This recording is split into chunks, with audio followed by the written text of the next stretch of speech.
அஸ்ஸலாமு அலைக்கும் வரஹ்மத்துல்லாஹி வபரகாத்துஹு. குர்ஆனிய சிந்தனையிலிருந்து சூரத்துல் ஆலா தஃப்சீர் தொடர். வல்லதி அஹ்ரஜல் மர்ஆ, அவன் தாவரங்களை முளைக்கச் செய்தான். ஃபஜஅலஹு உஸாஅன் அஹ்வா, அவற்றை கருப்பு நிறம் கொண்ட சருகுகளாகவும் ஆக்கினான். இவை தாவர உலகைச் சுட்டும் இரு வசனங்கள். இறைவனை துதிக்குமாறு வேண்டி அத்துதி ஓர் அறிவு பின்னணியில் உருவாகிறது என்பதை விளக்க பிரபஞ்ச இயக்கத்தை சூரா சுட்டிக்காட்டியது. இப்போது அக்கருத்துக்கு மொத்த வடிவை கொடுக்கும் வகையில் தாவர உலகை இவ்வசனங்கள் சுட்டிக்காட்டுகின்றன. தாவர உலகு இறைவனின் படைப்புகளில் ஒன்று. தாவரங்கள் மனிதர்கள், மிருகங்கள், பறவைகள் போன்ற பல உயிரினங்களின் அடிப்படை உணவுப் பொருளாக அமையும் வகையில் நிர்ணயம் செய்யப்பட்டுள்ளன. அதற்கேற்ப அவ்வுயிரினங்களும் வழிகாட்டப்பட்டுள்ளன. இவ்வசனங்கள் தாவர உலகின் இன்னொரு இயக்கத்தையும் சுட்டிக்காட்டுகின்றன. அவை பசுமையான பச்சை நிறத்திலிருந்து பின்னர் காய்ந்து கருப்பு நிறமாகி சருகுகளாக மாறி அழிகின்றன. இந்த காய்ந்து போன நிலையிலும் அவை உணவுப் பொருளாகின்றன. தாவரங்களுக்கு எருவாகவும் பயன்படுகின்றன. இவ்வாறு தாவரங்கள் என்ற உலகை ஆக்கியதனூடே இறை ஏற்பாடு பல்வகையில் அமைந்துள்ளது. பசுமையான தாவரம் இறந்து கருப்பு நிறம் கொண்டு சருகுகளாக மாறி அழிகின்றமையை வசனங்கள் விளக்கும் போது அது மனிதனதும் உலகினதும் வாழ்வையும் அழிவு நிலையையும் நுட்பமாக சுட்டிக்காட்டுவதாக அமைகிறது. மறுமை நாள் பற்றிய விளக்கத்தை கொண்டுள்ள இந்த சூறாவின் ஓட்டத்திற்கு இது பொருத்தமாகவே அமைகிறது. ஆம், பிறந்தவை அனைத்தும் இங்கே இறந்து அழிவுக்குட்படுத்தப்படுகின்றன. அடுத்து சூரா வஹி, இறை வழிகாட்டல், நபி ஸல்லல்லாஹு அலைஹி வஸல்லம் அவர்கள் மீது இரக்கப்படுதல் சம்பந்தமானதொரு விடயத்தை பேசுகிறது. சனக்ரியுக ஃபலா தன்ஸா இல்லா மாஷா அல்லாஹு இன்னஹு யஅலமுல் ஜஹ்ர வமா யஹ்ஃபா, நாம் உமக்கு ஓதி காட்டுவோம், அல்லாஹ் நாடுவதனை அன்றி வேறு எதனையும் நீர் மறக்க மாட்டீர். நிச்சயமாக அவன் பகிரங்கமானவற்றையும் மறைந்திருப்பனவற்றையும் அறிகிறான். இங்கு பேசி வந்த தலைப்பை விட்டு இன்னொரு தலைப்புக்கு சூரா சென்றுவிட்டது என வாசகர் சிலர் கருத இடமுள்ளது. ஆனால் உண்மையில் நுணுக்கமாக நோக்கினால் விடயம் அவ்வாறல்ல என்பது தெளிவாகும். உலகின் மீதான இறை செயற்பாட்டை விவரித்த முன்னைய வசனங்கள் இறுதியாக இறை வழிகாட்டலை கூறி முடிவுற்றன. அது பிரபஞ்சத்தின் ஒவ்வொரு பொருளுக்குமான பொது வழிகாட்டல். இவ்வசனம் அந்த வழிகாட்டல் தொடரில் குறிப்பாக மனிதனுக்கான வழிகாட்டலின் ஓர் அம்சத்தை விளக்குகிறது. இந்த வகையில் இறைவன் மூலம் மனிதனுக்கு வழிகாட்டல் வழங்கப்படல் வஹி என்பதை வித்தியாசமான மனித வாழ்வு ஒழுங்குக்கு புறம்பான ஒன்றாக நோக்க வேண்டியதில்லை. அது பிரபஞ்ச ஒழுங்கமைப்பின் ஒரு அம்சமே என இவ்வசனம் உணர்த்துகிறது. வார்த்தையாக ஒளி வடிவில் இறங்கும் இறை வழிகாட்டலை பாதுகாப்பது பற்றி இவ்வசனங்கள் பேசுகின்றன. அவை திரிவுபட்டு விடாமல் பாதுகாப்பது அந்த இறை வழிகாட்டல் இறங்கும் நபரிலே முதலில் தங்கியுள்ளது. அந்த நபர் இறை தூதர் முஹம்மது ஸல்லல்லாஹு அலைஹி வஸல்லம் அவர்கள். அன்னார் எழுதவோ வாசிக்கவோ தெரியாதவர். எனவே ஜிப்ரீல் எனும் மலக்கு சொல்ல சொல்ல எழுதும் வழிமுறையை அவர் கையாள முடியாது. எனவே மனநிமிட்டு கொள்ளவே ஒரே வழி. அவ்வாறாயின் ஜிப்ரீல் அலைஹிஸ்ஸலாம் என்ற அந்த மலக்கு ஓத ஓத உடனுக்குடனேயே மனநிமிட்டு கொள்ளல் சாத்தியமா?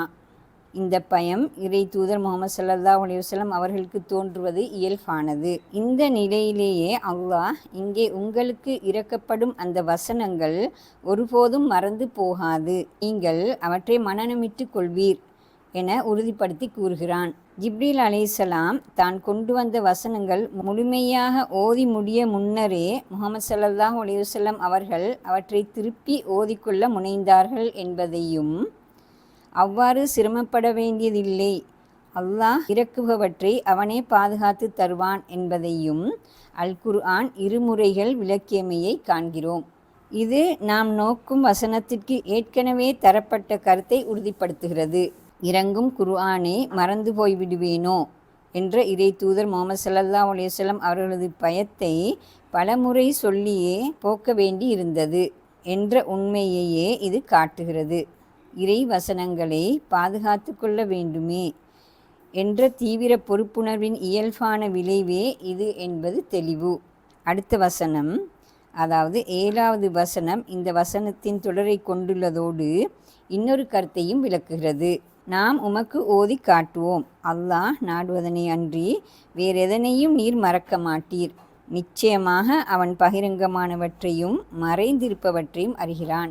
அல்லாஹ் நாடுவதனை அன்றி என்பது 7ஆம் வசனத்தில் ஒரு பகுதி. இவ்வசனங்களை அல் குர்ஆனில் அவை அமைந்திருக்கும் ஒழுங்குக்கு ஏற்ப மொழிபெயர்த்தால் அவை கீழ்வருமாறு அமையும். நாம் உமக்கு ஓதி காட்டுவோம், நீர் மறக்க மாட்டீர். அல்லாஹ் நாடுவதனை அன்றி நிச்சயமாக அவன்.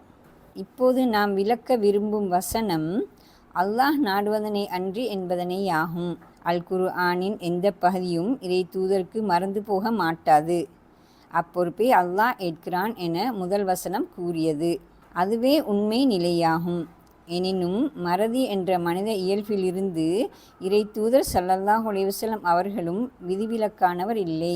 சிலபோது சில வசனங்களை இறை தூதர் ஸல்லல்லாஹு அலைஹி வஸல்லம் அவர்களும் தற்காலிகமாக மறக்கலாம். உதாரணமாக கீழ்வரும் ஹதீஸ்களை நோக்குக. இறை தூதர் ஸல்லல்லாஹு அலைஹி வஸல்லம் அவர்கள் ஒருமுறை தொழுகையின் போது ரக்அத்துகளின் எண்ணிக்கையை மறந்தார்கள்.